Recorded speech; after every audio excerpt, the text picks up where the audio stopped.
सुधा और रमेश की अभी नई नई शादी हुई थी। वो दोनों शादी के बाद अपनी कार से बाहर घूमने निकले होते हैं। काफी रात होने के कारण वो दोनों होटल में रुकने का डिसाइड करते हैं, पर उन्हें कोई भी होटल खाली नहीं मिलता। अरे चाचा, यहाँ कोई अच्छा सा होटल हो तो बताइए ना, मुझे एक रात यहीं गुजारनी है। अरे वाह, एक नया मुर्गा मिल गया। इसे भी वही भूतों वाला कमरा दिखा देता हूँ। ये तो वैसे भी यहाँ पर नया है, इसे क्या ही पता होगा उस कमरे के बारे में। हाँ हाँ भाई, केवल एक ही कमरा बचा हुआ है। हाँ चाचा, बताइए बताइए, मैं वो ले लूंगा। तो फिर आओ, चलो मेरे साथ। तभी रमेश की पत्नी सुधा बोलती है, सुनिए जी, मुझे ये चाचा ठीक नहीं लग रहे, चलिए कोई और होटल देखते हैं। अरे पागल हो गई हो क्या? इतनी रात में कोई भी होटल खाली नहीं होगा, तुम ज्यादा सोचो मत। तभी मुंशीलाल उन्हें आवाज लगाता है, अरे क्या हुआ, कमरा चाहिए कि नहीं? हाँ हाँ चाचा, क्यों नहीं, अभी आया। सुधा और रमेश मुंशीलाल के पीछे पीछे चले जाते हैं। फिर मुंशीलाल उन दोनों को होटल के कमरे तक ले जाता है और बोलता है, ये लो भैया, आपका कमरा सिर्फ 2000 रुपए का है। और ये जो आपके बाजू में कमरा है ना, उसे ना ही खोलिएगा तो ठीक रहेगा। वो तो ठीक है चाचा, हम वो दरवाजा नहीं खोलेंगे, लेकिन 2000 तो ज्यादा है, कुछ कम करो तो बात बने। तभी सुधा बोलती है, भला ऐसा क्या है इस कमरे में जो ये चाचा जी हमें इस कमरे को खोलने से मना कर रहे? ना भैया ना, इससे कम पैसे पर इतना अच्छा कमरा कहीं नहीं मिलेगा। सुधा को कमरा बहुत पसंद आ जाता है। वो रमेश से बोलती है, सुनिए जी, ये वाला रूम ही बुक कर लीजिए ना, मुझे ये रूम बहुत अच्छा लगा और चाचा जी भी इस रूम के ज्यादा पैसे नहीं ले रहे। तो ठीक है चाचा, यही कमरा हमें दे दो। रमेश और सुधा उसी होटल में रुकने का डिसाइड कर लेते हैं और फिर मुंशीलाल वहां से चला जाता है और सुधा बोलती है, अरे वाह जी, मान गई आपको, इतने कम दामों पर इतना अच्छा रूम ले लिया। पर मुझे एक बात अभी तक समझ नहीं आई, मुंशी चाचा ने वो वाला कमरा खोलने से मना क्यों किया? अरे छोड़ो ना सुधा, हमें ये कमरा मिल गया वही बहुत है हमारे लिए। कुछ ही देर बाद रमेश सुधा सो रहे होते हैं कि तभी उसी बंद दरवाजे से सुधा को अजीबोगरीब आवाजें सुनाई देने लगती हैं और सुधा की नींद खुल जाती है। ये आवाज कैसी आ रही है उस कमरे से? सुधा उठकर दरवाजे की तरफ बढ़ती है, लेकिन जैसे ही सुधा उस दरवाजे के पास पहुंचती है, आवाज आनी बंद हो जाती है। अरे, आवाजें आनी बंद हो गई, पता नहीं क्या चक्कर है इस दरवाजे का। चलो, अब आवाज आनी बंद हो गई है तो अब सो जाती हूँ। ऐसा कहकर सुधा वापस जाकर सो जाती है। कुछ देर बाद फिर से वही आवाजें आनी शुरू हो जाती हैं। फिर सुधा डर के मारे रमेश को भी उठाती है। अरे, ये आवाजें तो फिर से आ रही हैं। ए जी, उठिए ना, उठिए ना, उठिए, देखिए ये कैसी अजीब सी आवाजें आ रही हैं। पक्का इस घर में कुछ है। अरे मैं बहुत थका हुआ हूँ, अगर तुम्हें कुछ ज्यादा ही आवाज सुनाई दे रही है तो तुम खुद ही जाकर देखाओ, मैं तो उठने से रहा। थक हार कर एक बार फिर सुधा उस दरवाजे की ओर जाती है। दरवाजा खुला हुआ देखकर वो बोलती है, अरे, मैं कुछ देर पहले आई थी तो ये दरवाजा बंद था, लेकिन ये अब किसने खोल दिया? अब जब दरवाजा खुल ही गया है तो एक चक्कर अंदर मार ही लूं। ऐसा कहकर सुधा आधी रात को उस कमरे के अंदर चली जाती है। अंदर का कमरा बहुत सुंदर होता है, जैसे किसी रईस लड़की का कमरा हो। वाह, कितना सुंदर कमरा है। इस कमरे ने तो मेरा दिल जीत लिया। फालतू ही इस कमरे को बंद करके रखा था, भला इतना सुंदर कमरा कोई बंद रखता है? जैसे ही सुधा उस कमरे से बाहर जा रही होती है, तभी उसके सामने एक भयानक चुड़ैल आ जाती है। ए लड़की, रुक जा। सुधा उस चुड़ैल को देखकर काफी डर जाती है और बोलती है, मैंने आपका क्या बिगाड़ा है? मैं तो यहाँ बस रात बिताने आई हूँ, प्लीज मुझे छोड़ दीजिए। तूने ही इस दरवाजे को खोला है, मैं तुम दोनों को नहीं छोड़ूंगी। तभी सुधा वहां से भागकर रमेश के पास जाती है और उसे उठाती है। ए जी सुनिए ना, उठिए, वो चुड़ैल जाग उठी है। चुड़ैल का नाम सुनते ही रमेश उठकर बैठ जाता है। क्या? कौन सी चुड़ैल उठ गई? अरे वही बंद दरवाजे वाली चुड़ैल। मुंशी चाचा ने कहा था ना कि वो दरवाजा मत खोलना, फिर तुमने क्यों खोला? ए जी, वो दरवाजा मैंने नहीं खोला, वो अपने आप ही खुल गया। गलती से मैं उस कमरे में चली गई और वो चुड़ैल जाग गई। तभी चुड़ैल उन दोनों के कमरे में आ जाती है और बोलती है, तूने मुझे आजाद कर दिया, मैं अब किसी को नहीं छोड़ूंगी। ये बोलकर चुड़ैल सुधा की ओर बढ़ी रही होती है कि तभी रमेश उस चुड़ैल को जोर का धक्का मार देता है। सुधा, तुम बाहर निकलो और देखो कहीं आग है क्या? सुना है कि ये चुड़ैल आग से डरती हैं, तुम आग लेके आओ, मैं इसे तब तक देखता हूँ। ठीक है। तुझे क्या लगता है तू और तेरी बीवी यहाँ से बच निकलेंगे? पहले तू मरेगा फिर तेरी बीवी। सुधा आग की तलाश में इधर उधर भाग रही होती है कि तभी वही मुंशीलाल खड़ा होता है। अरे चाचा, आप यहाँ कैसे? मेरी मदद कीजिए, प्लीज मेरी मदद कीजिए। मुंशीलाल को पता चल जाता है कि रिंकी चुड़ैल दरवाजे से बाहर आ चुकी है। अरे क्या हुआ बच्ची, तू इतना परेशान क्यों दिख रही है? अरे चाचा, वो दरवाजा, क्या वो दरवाजा जो आपने मना किया था खोलने से, वो अपने आप ही खुल गया और उसमें से एक भयानक सी चुड़ैल निकल आई है। उसी ने मेरे पति को पकड़ा हुआ है। प्लीज आप चलिए ना मेरे साथ, हमारी अभी नई नई शादी हुई है, मैं विधवा नहीं होना चाहती। मैंने तुम्हें पहले भी कहा था कि उस दरवाजे की ओर मत जाना, फिर भी तुमने मेरी बात नहीं सुनी। अब भुगतो, मैं तुम्हारी मदद नहीं कर सकता। प्लीज चाचा आप चलिए ना, हमारी मदद कीजिए। मुंशीलाल वहां से भाग जाता है और सुधा को कहीं भी आग की मशाल नहीं मिलती। वो खाली हाथ ही अपने पति के पास भाग आती है। चुड़ैल जी, हमें माफ कर दीजिए, मुझे नहीं पता था। मुझे तो मुंशीलाल ने ये कमरा दिया है, हमें छोड़ दो। वो मुंशीलाल ही तो सारी मुसीबत की जड़ है। उसकी बातों में आकर ही मेरा पूरा परिवार बिछड़ गया। वो मुझे मारकर मेरा ये होटल हड़पना चाहता था, लेकिन हम किसी को भी यहाँ ठहरने नहीं देंगे। कल सुबह होते ही तुम दोनों यहाँ से निकल जाना, नहीं तो मैं तुम्हें नहीं छोड़ूंगी। ऐसा कहकर चुड़ैल वहां से गायब हो जाती है। फिर अगले दिन, ए जी, मुंशीलाल के बच्चे को बुलाओ, उसने ही हमारे साथ धोखा किया है। उसी से पूछो कि ये सब क्या है। नहीं नहीं, वो हमें कभी सच नहीं बताएगा। ए जी, तो अब हम क्या करें? मुंशीलाल अगर नहीं बताएगा तो क्या हुआ, यहाँ के आस पड़ोस के लोग तो बताएंगे। चलो इन लोगों से ही पूछ लेते हैं। हाँ जी, चलो चलो। फिर वो दोनों पड़ोस के लोगों से पूछते हैं। देखो भैया, हम बहुत बड़ी मुसीबत में हैं, तुम ही हो जो सच बता सकते हो, हमारी मदद करो। उस मुंशीलाल के डर से कोई भी उन्हें सच बताने को तैयार नहीं होता।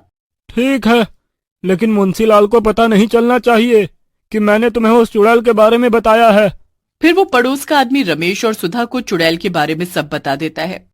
वो चुड़ैल नहीं, रिंकी नाम की औरत है। वो बहुत ही बड़ी तांत्रिक थी, उसे शैतान की शक्तियां पानी थी, इसलिए उसने अपने आप को बंद कमरे में बंद कर दिया था। उस बंद कमरे में शॉर्ट सर्किट होने की वजह से उस कमरे में आग लग गई और वो रिंकी से चुड़ैल बन गई। ओह, ये बात है, तभी मुंशीलाल उस कमरे को बंद रहने देना चाहता था। हाँ बहन, आप दोनों जितना जल्दी हो सके यहाँ से निकल जाइए। उसने कल रात को आप दोनों को छोड़ दिया, लेकिन इस रात वो रिंकी की चुड़ैल तुम दोनों को नहीं छोड़ेगी। रमेश और सुधा तुरंत ही सामान पैक कर उस होटल से निकल जाते हैं, लेकिन उन्हें इस बात की जरा भी भनक नहीं थी कि उनके साथ वो चुड़ैल भी उनके पीछे पीछे जा रही है। सुप्रिया राजस्थान के कोटा में डॉक्टर की पढ़ाई कर रही थी। वो कोचिंग से कुछ दूरी पर ही एक किराए का कमरा लेकर रहती थी। सुप्रिया रोज अपनी सहेली अंशिका और रश्मि के साथ क्लास करने जाया करती थी।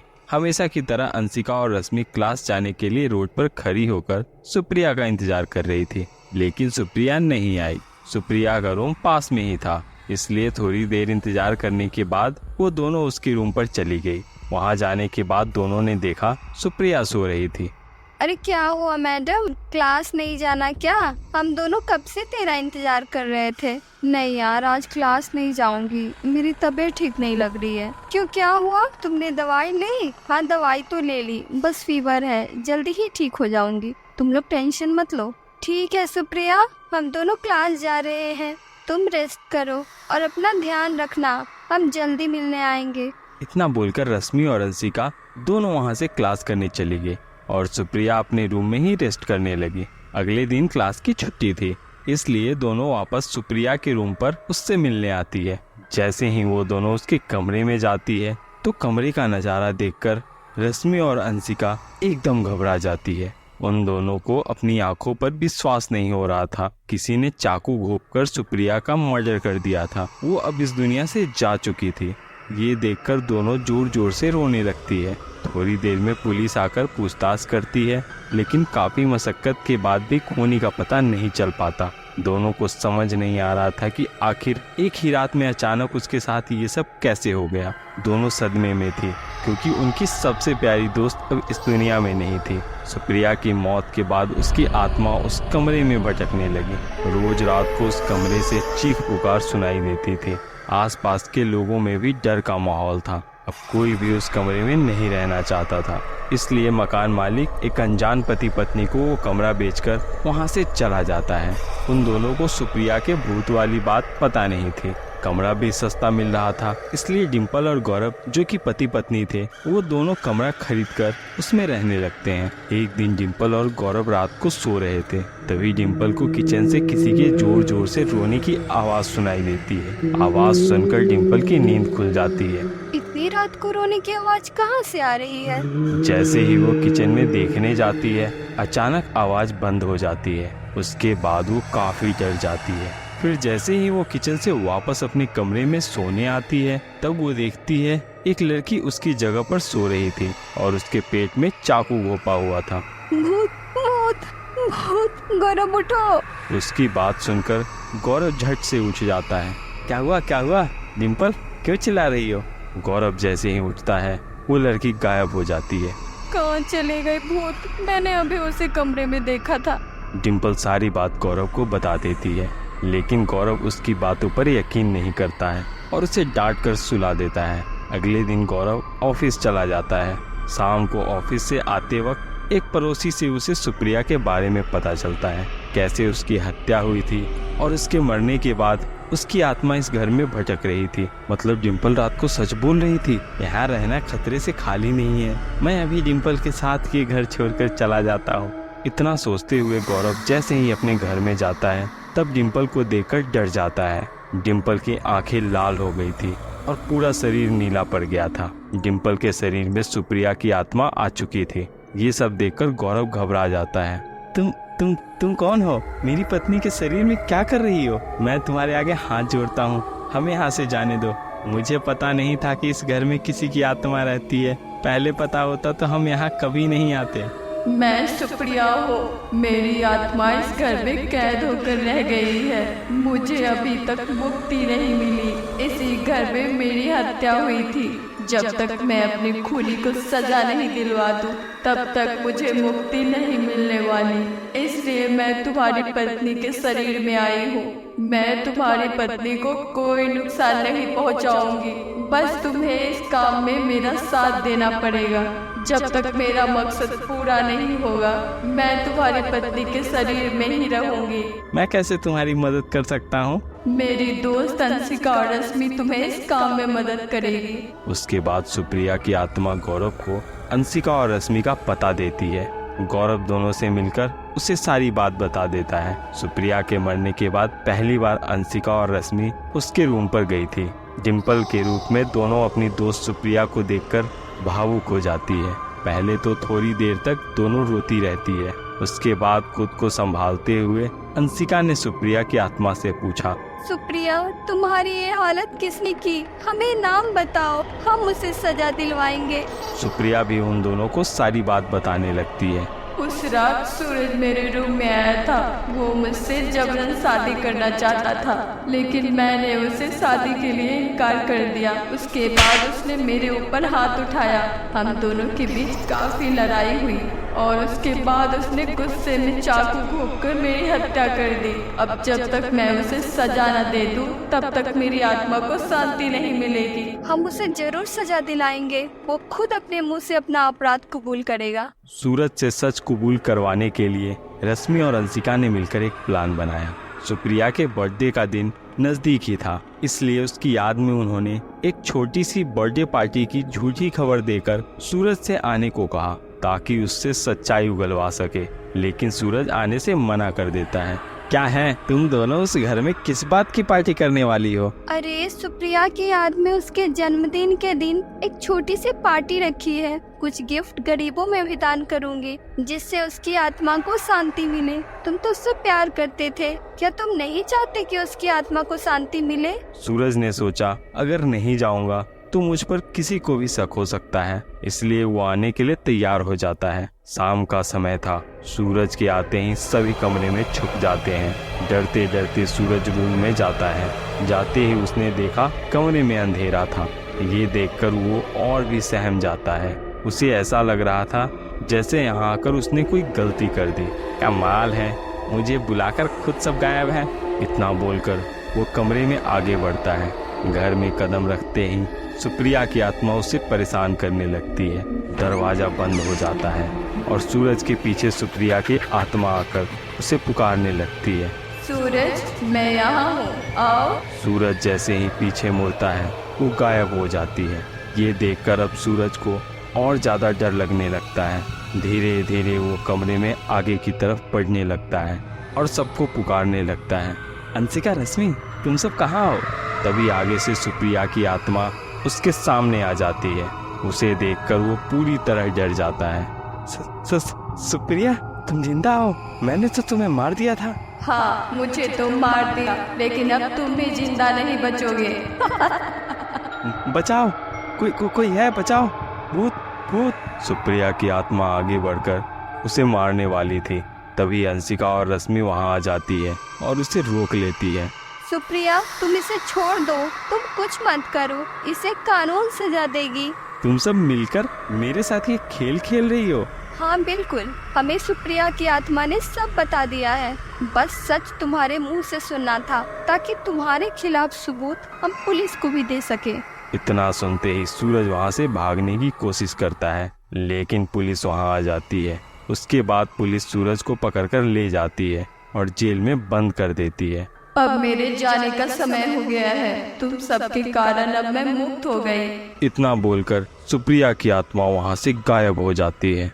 अंशिका और रश्मि को भी इस बात की तसल्ली थी कि असली गुनहगार को सजा मिल गई, इसलिए दोनों तसल्ली से अपने अपने घर चली गई। अब गौरव और डिम्पल भी बिना किसी डर से उस घर में खुशी खुशी रहने लगे और उस घर से भूत का साया हमेशा के लिए खत्म हो गया।